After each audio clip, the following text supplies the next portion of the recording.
Anda kembali bersama kami di 60 Menit Special Report, membuka mata, mengungkap fenomena. Saudara, HIV atau Human Immunodeficiency Virus menjangkit puluhan ibu rumah tangga yang tengah hamil di Bogor, Jawa Barat. Ironisnya, puluhan ibu hamil tertular penyakit mematikan itu dari sang suami.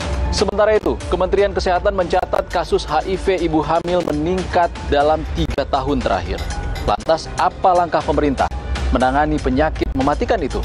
Berikut penelusuran jurnalis Kompas TV, Abrianto Jabri.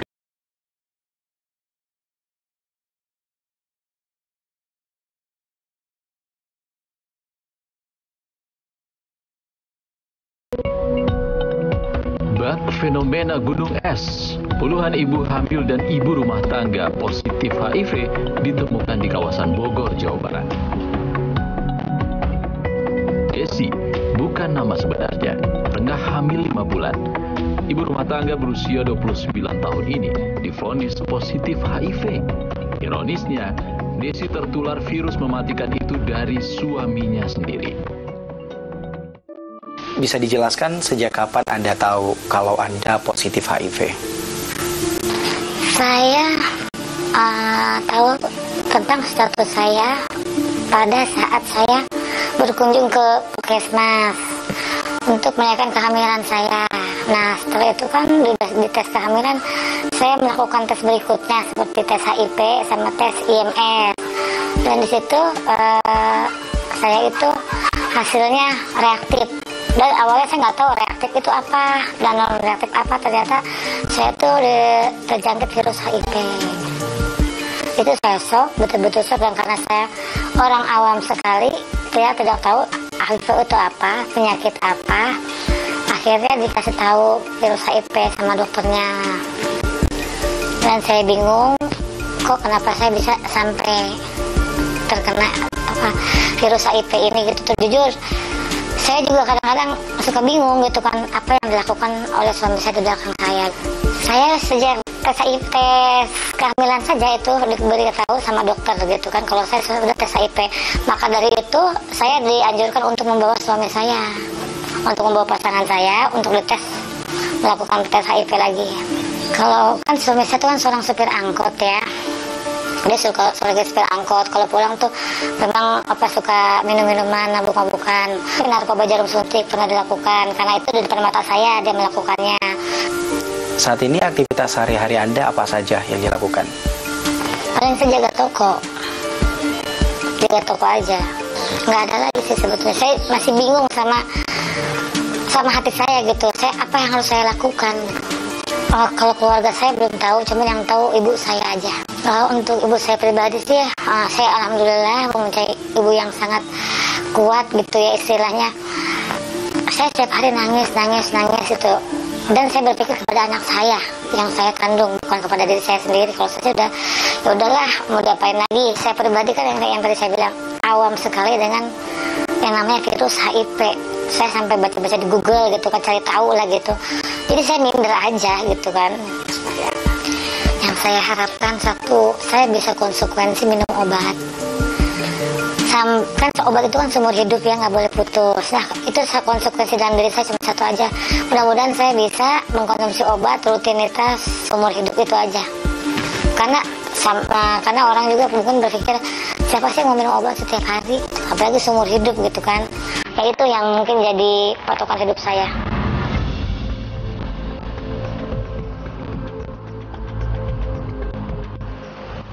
Desi tak sendiri. Dinas Kesehatan Kota Bogor mencatat pada tahun 2021 lalu ada 243 kasus HIV di Kota Hujan. Namun pada tahun 2022 jumlahnya meningkat 3 kali lipat menjadi 747 kasus HIV. 42 orang diantaranya ibu hamil. Yayasan Lekas yang turut melakukan pendampingan bersama Dinas Kesehatan Kota Bogor menyebut secara teori dan program medis, sebagian besar kasus ibu hamil tertular HIV melalui transmisi seksual dari sang suami. Karenanya, perlu digalakkan layanan komprehensif dengan melakukan tes HIV di semua wilayah dan sosialisasi agar masyarakat tetap waspada.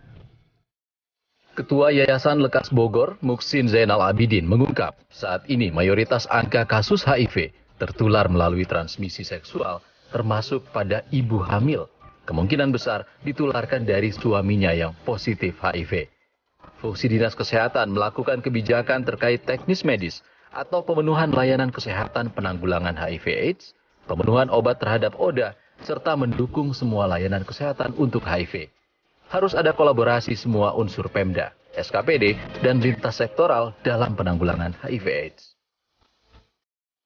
HIV atau Human Immunodeficiency Virus adalah virus yang menyerang sel darah putih dalam tubuh atau limfosit yang mengakibatkan turunnya kekebalan tubuh manusia. Sementara AIDS adalah sekumpulan gejala penyakit yang timbul karena turunnya kekebalan tubuh yang disebabkan infeksi HIV.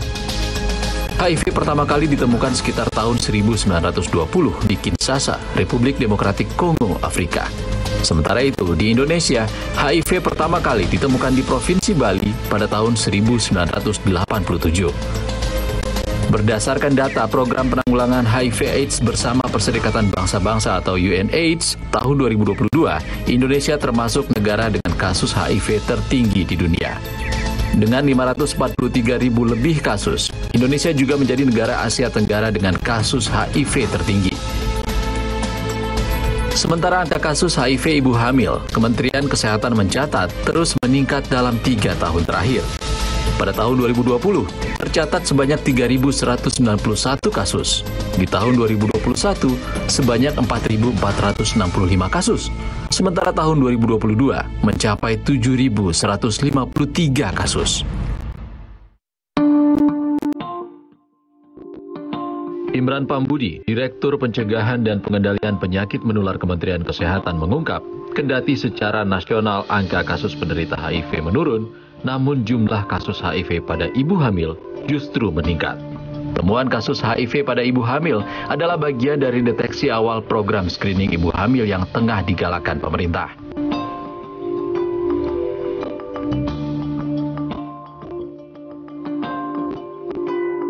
Di tahun 2022, Dinas Kesehatan Kabupaten Bogor mencatat puluhan ibu hamil positif HIV.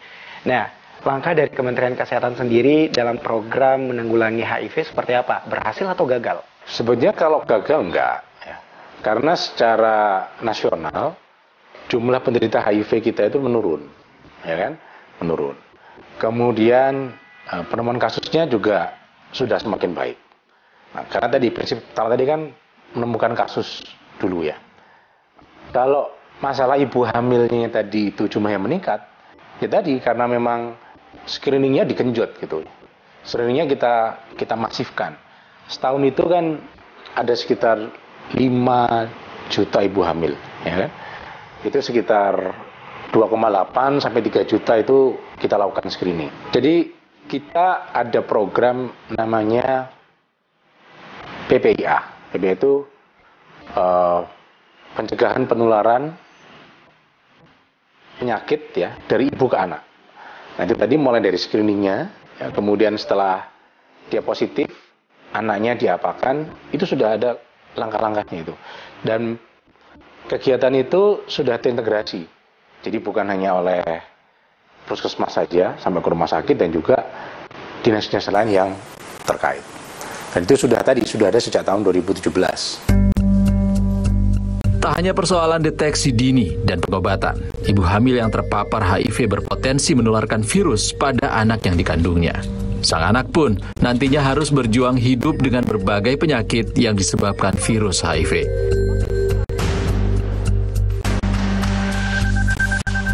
Vina Ropina Tarigan, wanita 59 tahun ini, bak penyelamat bagi anak yang terlahir dengan HIV. Pendiri Yayasan Vina Smart Era Foundation ini sepenuh hati merawat anak dengan HIV layaknya anak sendiri. Ibu kan mendirikan sejak tahun 2015 resminya oleh pemerintah ya. Lantas, kenapa Ibu ingin menampung mereka, merawat mereka yang tentunya mereka adalah positif HIV? Karena mereka ini banyak sekali mendapatkan diskriminasi. Jadi kebanyakan dari mereka itu meninggal bukan karena HIV gitu loh, tapi karena diskriminasi. Mereka nggak berani ke rumah sakit, mereka nggak berani ke puskesmas gitu. Ya kalau sekarang sih terus terang aja ya lebih membaik. Nah, salah satu yang kita lakukan adalah mendirikan yayasan ini. Kenapa kita menampung anak-anak itu di sini? Karena orang-orang yang ada di sekeliling kita ini paling nggak tahu bahwa anak-anak ini terinfeksi, tapi mereka tinggal dengan orang kesehatan gitu, orang medis gitu. Nah, dengan seperti itu harapan saya stigma itu akan hilang. Dia aja istilahnya orang kesehatan yang mengerti mengenai bagaimana cara penularan HIV, kok mau tinggal bersama dengan saya? Nah, otomatis mereka akan berpikir, kenapa kita harus takut? Itu sih. Awalnya terus terang saya pun mau diusir dari sini bersama anak-anak ini gitu. Karena yang mereka takutkan nanti anak kita ketularan, nanti kita juga jadi, ya pokoknya yang negatif deh yang ada di dalam pemikiran mereka. Tetapi saat ini masyarakat atau tetangga-tetangga bahkan sayang sama mereka. Harapan saya kepada pemerintah, ayo kita sama-sama membantu anak-anak seperti ini, karena sebenarnya ini kan tanggung jawab negara ya. Tapi kan sekarang saya nggak bisa bilang apa yang saya berikan, apa yang negara berikan buat anak-anak ini, tapi apa yang bisa saya berikan buat anak-anak ini gitu loh. Ya kan? Itu sih.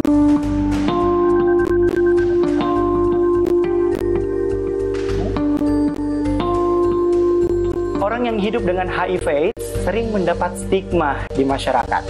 Lalu, bagaimana perjuangan mereka hidup dan melawan stigma? Saudara, ibu hamil yang terinfeksi HIV berisiko tinggi menularkan virus mematikan itu kepada sang anak. Anak yang terlahir dengan HIV tak hanya berjuang melawan virus, tetapi juga stigma di masyarakat. 60 menit special report, segera kembali. Jadi lebih semangat, lebih pantang menyerah